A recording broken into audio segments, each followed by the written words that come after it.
Hi guys! Itong story na 'to ay one-shot story galing sa ibang writers. And sana matulungan niyo ako sa pagpili kung sino may pinakamagandang story. Comment niya sa baba kung ano masasabi niyo sa story niya. Wait niyo na lang din yung next one-shot story. At balik na tayo sa kwento.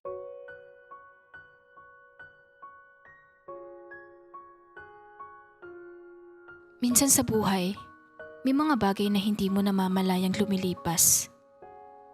Oras, panahon, emosyon, gutom, pag-ibig, occasions, flight, flight. Yung flight ko lumipas! Yung oras ng flight ko lumipas na! Lord! Why? Why? Why? Ay, grabe Leslie. Hanggang ngayon ganyan ka pa rin. Di ka na nagtanda. Nakuha mo pa talaga magsente sa airport. Sa airport pa talaga. Sa airport na alam mo namang mabilis ang lahat. Mabilis ang kilos, mabilis ang pera, mabilis ang boarding. Minsan talaga hindi para sa lahat ng pagiging daughter. And there he was. Hindi pa pala lumilipas ang pag-ibig dahil magsisimula pa lang to. Miss, kanina ka pa nagsasalita mag-isa. Medyo nakakairita na. At lumipas agad ang 2 segundong pag-ibig ko dahil itong bagong gising na gwapong lalaki sa gilid ko parang pinagmumukha na baliw ako. Excuse me, I'm talking to the voices. Voices? Voices inside my head. Wala ka nun? Parang nagkaroon ng isang malaking question mark yung buong mukha ni kuya. Binigyan ko lang siya ng cute kong ngiti na sinuklian naman niya ng irap. Ay grabe, ang sungit mo. Ako nga naiwan ng flight ko pero nakasmile pa rin. You know what they say? Treat them with kindness. Kaya ka naiwan sa flight mo kasi tulala ka mula kanina. At busy ka sa pagkakausap sa sarili mo. At for the record, kill them with kindness yun. Hindi greed. Tama lang yung greed kasi bakit mo sila papatayin kung kind ka nga, di ba? Ayun yung point. Basta, kahit ano pa yung point, dapat maging mabuti pa rin tayo. Ako ginagawa ko yun. Sana ikaw din. Okay, sorry. Pero pwede ba pakihinaan mo yung boses mo pag kinakausap mo yung voices? Okay, apology accepted. Ikaw na lang kausapin ko. Okay lang ba? Busy ako. Hindi mo naman binabasa yung libro mo. Kanina ka pa nasa page na yan. Ano oras ng flight mo? And papunta saan? Kung gusto mo lang sagutin kasi baka invasive question. You are already invasive. But it doesn't matter. I also missed it. Talaga? Teka, lipat ako upuan. Lapit ako sa'yo Mag one set apart tayo. Huwag ka mag-alala.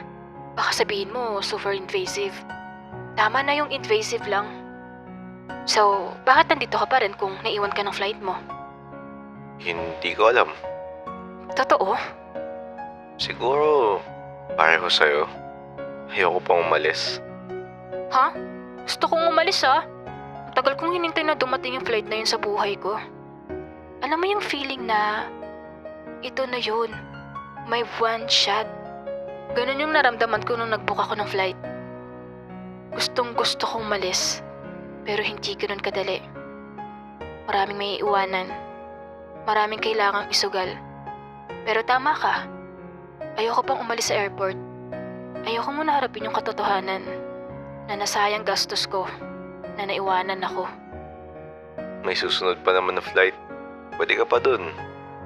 Paano kung may rason kung bakit hindi ako, tayo, nakasakay sa flight na yun? Meron naman talaga. Me, for my choice. Ikaw naman, dahil nga tulala ka. I mean bigger reason. Mas malalim pa. I'll tell you what. Ano? Stay tayo rito sa airport hanggang maging ready na tayo umalis. Pwede ka mag-yap. I can listen or answer para hindi ka nagsasalita mag-isa. Nakakatakot ka sa totoo lang. When we decide to leave, we can say goodbye to each other. Then, go on with our lives. Like, we never even met. Nax, yan na ata yung pinakamahaba mong sinabi sa conversation natin. Ako na ang nagbibigay ng idea. Sungit pa talaga, no? Seryoso ka sa buhay? Ano sa tingin mo? Tingin ko kulang ka lang sa kausap. O fan? O lambing? May jowa ka? Walang time para sa ganyan. Tingin ko, sobrang seryoso mo sa buhay. You only live once, no? I just don't like wasting my time. To love and to be loved is a never waste of time. Oh, English na yan. Fine. Let's waste our time here. Okay, basta after nito, hindi mo ako susundan o hanapin, ha? Asa ka naman? Sabi mo, di ba, sasagutin mo mga tanong ko? Ano? Sa tingin mo ba, nare-recognize ng ibang aso yung police dogs? Natatakot din ba sila sa police dogs kaya din sa regular na taong pulis? Seryoso ka? Ano bang klaseng tanong yan? Sino nakakaisip ng ganyan? Sagutin mo na lang. Sabi mo, di ba sasagutin mo? Hindi. Tingin ko hindi. Bakit? Ikaw ba? Tingin ko oo. Bakit? Wala, tingin ko lang. Kailangan ba ng dahilan? Yun na yun? Oo. Next question na. Sa tingin mo ba, pag pinag-meet yung dalawang aso galing sa magkaibang bansa, magkakaintindihan ba o makakapag-usap sila? Oo. Iisa lang naman yata language nila. Ha? Paano? Dog language? May ganun ba? Ano yun? Sa tahol nila? Siguro. Okay, sige. Next question. Ako naman magtatanong. Wow, sige. Basta wag mat. Bakit ka paalis ng bansa? Grabe. Straight to the personal question naman agad si kuya. Pwede mo namang hindi sagutin. Jilted bride to be ako. Seryoso? Oo. Mukha bang joke? No. I mean, ikaw? Really? I'll take that as a compliment. Pero totoo yun. Unfortunately, ewan. Minsan siguro talaga nauubos ng pagmamahal. Pwede ba yun? Nauubos? May iba ba siya? Wala. Sabi niya wala. Sa tingin ko wala. Nagkausap kayo? Nag-iwan lang siya ng letter. Hindi ko alam kung nasaan na yun ngayon. Kung nasaan man siya, wag na siya magpakita uli. Eh? Alam kong walang iba. Pero yun nga yung mas masakit eh. Hindi ko alam kung bakit. Wala namang kulang. Sabi niya lang, hindi pa siya handa. Na napipressure lang siyang mag-propose dahil sa panahon. Kaya ko namang intindihin yun. Alam ko namang nangyayari yung ganun. Lalo na sa mga long-term relationships. Pero paano ba malalamang handa ka na? Ako rin naman. Pakiramdam ko, ang dami ko pang hindi nagagawa pero willing akong gawin yun kasama siya. Alam kong mas kaya ko kapag kasama ko siya. Siguro, ganun lang talaga. Baka magkaibang tao talaga kami. Come to think of it, kasal ko dapat ngayon. Iniwan ako sa ere ng pakakasalan ko recently. Tapos naiwan naman ako ng flight ko ngayon. Very ironic. Ikaw, bakit ka pa alis? Wow. Yeah, wow. Kamawa sa akin please. Hindi naman ako yung una't huling iniwan. Still, nakaka-amaze pa rin yung strength. So, ano nga? Bakit ka pa alis? Para sa pangarap. Yan ang wow. Pangarap ng papa ko. Ay, paanong sa kanya? Gusto niyang pumunta ako sa ibang bansa para maging doktor. Hulaan ko. Ayaw mo? Ayaw ko. Bakit? Ano bang gusto mong gawin? Architect. I'm sorry to hear that. Likewise. Mag-asawa ka na lang. Ang random? I mean, malay mo. Hindi ka nadiktahan ng papa mo pag may asawa ka na. Kasi iba na magdidikta sa'yo. Wag na lang. Gusto ko magkaroon ng sariling buhay. Gusto ko maging ako.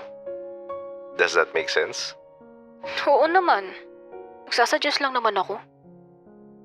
Sabi mo, kasal mo dapat ngayon. Oo. Ang ganda ko sa gown ko, alam mo ba? I can only imagine. Promise, maganda talaga ako. Parang si Mama Mary. Sabi mo eh. Totoo nga.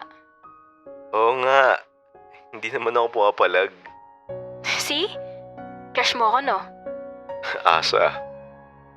Joke lang. Pinapagaan ko lang yung mood. But, what if he comes back? Hindi na. Flight ko nga na ginastasan ko, hindi ko na naiisip ngayon. Siya pa kaya? Huh? Hindi ba dapat mas matimbang siya kasi tao siya? And matagal na kayo. Hayaan mo na nga mga analogy ko. Basta. Anyway, hindi ko na siya papapasukan uli sa buhay ko. Napatawad ko naman na siya. Mas maigi na nawala siya bago yung kasal. Kesa naman sa altar niya ako iniwan o after pa ng kasal niya maisipang maglayas. Okay na rin. Hindi lahat ng tao kasing forgiving mo. Ano ba naman kasing sense na masama loob mo forever, di ba? Sinaktan ka na nga, sasaktan mo pa sarili mo. Papahirapan mo pa sarili mo na dalhin yung galit habang buhay. Paano ka na lang nun? My point? See? I told you, matalino ako. Ngayon mo lang sinabi yan. Pa-sure ka talaga. Good morning. This is a pre-boarding announcement for Flight PR112 to Los Angeles. We are now inviting passengers with small children and passengers requiring special assistance to begin boarding at this time. Boarding na nila. Yeah. Sana walang maiwan. O magpaiwan. Ang galing. Isipin mo lahat ng tao sa flight na yun, may iba-ibang kwento. Hindi ko alam kung asyumera lang ba ako pero ng mga oras na yon, naramdaman ko ang mariing titig niya sa akin. Lalo na nang sabihin niyang mga salitang, Tingin ko, nagsisimula na yung sa akin. Ha? Wala. Ha? Ah, Saan tayo? hindi ka pa ba ready umalis? Saan ba tayo? Ano, hindi ka pa ba ready? Pwede namang dito muna tayo. Saan ba kasi tayo? Kain tayo. May treat. Nox, nawa ka sa akin, no? Mas kawawa ex mo. Warning lang, malakas akong kumain. Okay lang. After naman ito, hindi na kita papakainin uli. Ang sama. Yun yung usapan, di ba? Paglabas ng airport, hindi na natin kilala yung isa't isa. Fine. Tara na. habang kumakain kami ng overpriced na pagkain sa airport, hindi ko maiwasang hindi mapansin na mas magaan ng loob niya sa akin. Mas malaya na siyang tumawa. Minsan nakikipagbiruan. Pero mas madalas, seryoso pa rin. Parang ang gaan ko rin tuloy for the first time in a long while. Hindi na namin namalayan ang oras. Ni hindi ko alam kung ilang oras ba ang lumipas o ilang flights na ba ang nakaalis. Pero nang muling mag-announce ang final boarding call, parang pareho naming naramdaman na yun na ang uli. Na kailangan na naming bumalik sa sarili-sarili naming buhay. Siya para maging doktor. At ako, hindi ko alam kung ano ako. Pero alam kong sumaya ako ngayon. Kahit papano ay masaya naman. Hindi baling naiwan. Diretso lang ang tingin ko hanggang makarating kami sa exit. Nakatingin ako sa daloy ng mga tao sa paligid. May mga umiiyak, magkayakap, magkahawak kamay. At pagtapak namin sa semento sa labas, narinig ko na uli ang malalim na buo niyang boses. So, ito na yun. Ito na.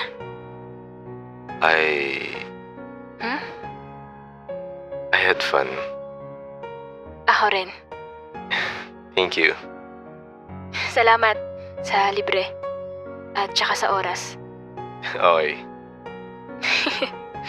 Okay. Una na ako. Wait, Bakit?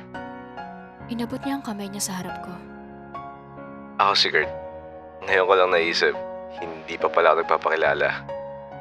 Hindi ko maiwasang mapangiti. Oo nga, hindi pa namin alam ang pangalan ng isa't isa. Leslie. You can call me Ellie. Nice meeting you, Ellie. Nice meeting you rin. Una na ako? Okay. Okay. Sa buhay, ang daming bagay na mabilis lumipas. Oras, panahon, okasyon. Minsan, hindi mo na lang namamalayan na 5 taon na pala mula nung nagsimula uli ang lahat. Hindi mo na malayan na yung araw na samimbolo sa pagkakaiwan mo. Ay siya palang naging araw kung kailan nagsimulang hindi ka na muling maiwan. 3, 2, 1, surprise! Oh my God! Wow! Ang ganda! Welcome to our home! Our home. Sa atin. Hindi ako makapaniwala. I know. Sabi ko sa'yo, di ba? Tutuparin natin lahat ng magkasama. Wala nang may iwan. Wala na. At sa oras na yon, wala akong ibang iniisip kung hindi pasasalamat. Salamat sa pagkakataon, lalo sa mga pagkakataong lumipas. Sa pag-ibig na hindi para sa akin, sa mga oras na tumatakbo, at sa eroplanong umalis. Dahil kung hindi ako naiwan, hindi ako uusad. It is so ironic that when our flights left, our love took off. 1 out of 10 guys. Ilan ma-rate nyo sa story niya? Comment niya sa baba. Thank you!